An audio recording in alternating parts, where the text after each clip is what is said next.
พี่บีให้อย่างลูกแล้วคนยังสิ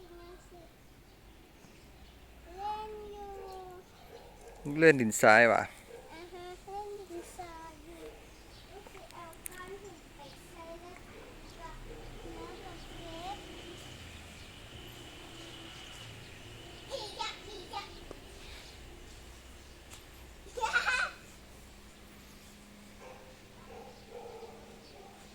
บีบีด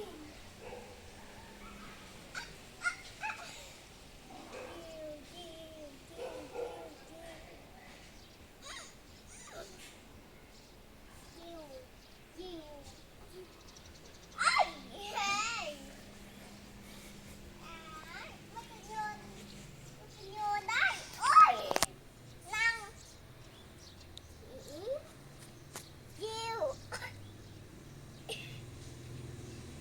อียา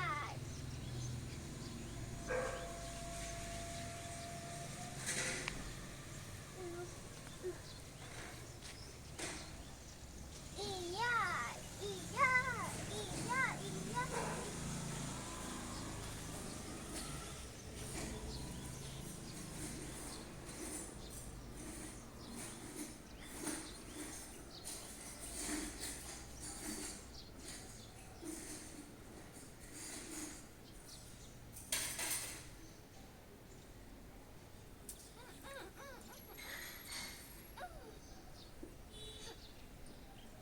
เราเครื่องก่อเป็นร้อน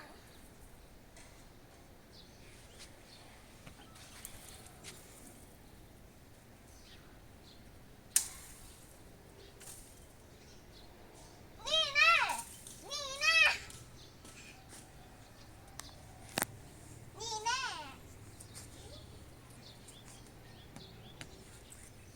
นี่แน่โอ้นี่แน่นี่แน่นี่แน่นี่แน่นี่แน่นี่แน่นี่แน่นี่แน่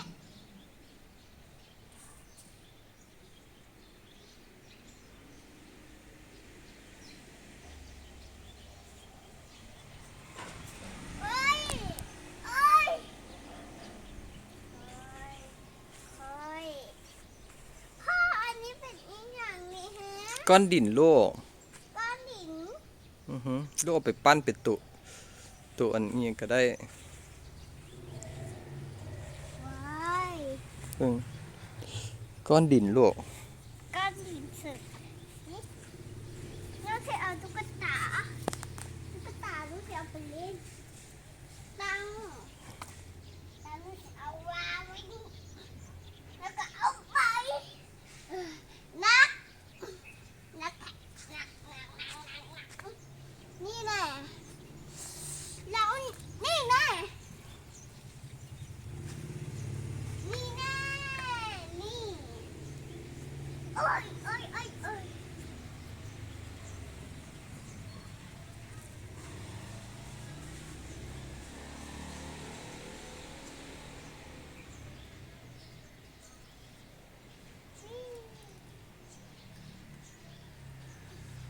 แล้วก็ยังสิเล่นตายยิตายยิตายยิตายยิตายตายยิตายยิตายนี่แน่นี่แน่นี่แน่นี่แน่นี่แน่เนี่ย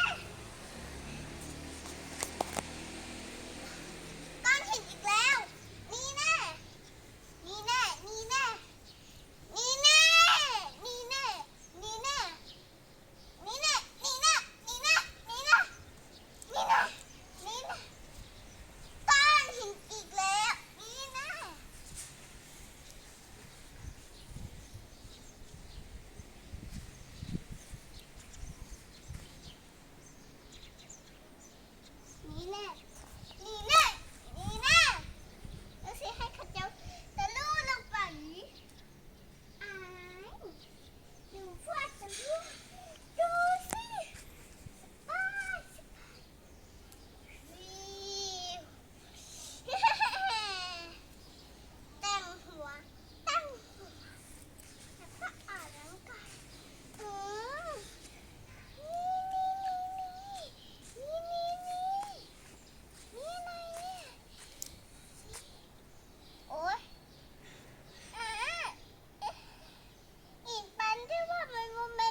มันไม่ดินปั้นลูก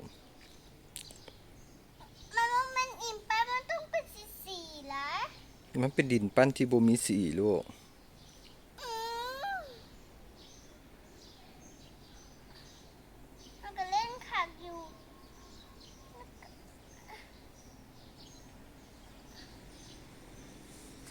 แล้วสนุกนี่แม่มันลูกต้องเห็นให้ขัดเจ้าค่ะขายเครื่องนี่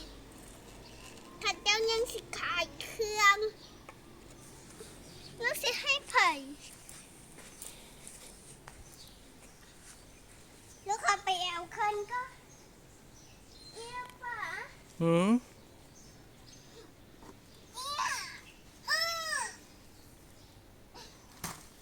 สายเดี๋ยวว่าเราสิให้อันนี้เป็นลูกเป็นแกร่ บ๊ายบายจิบี้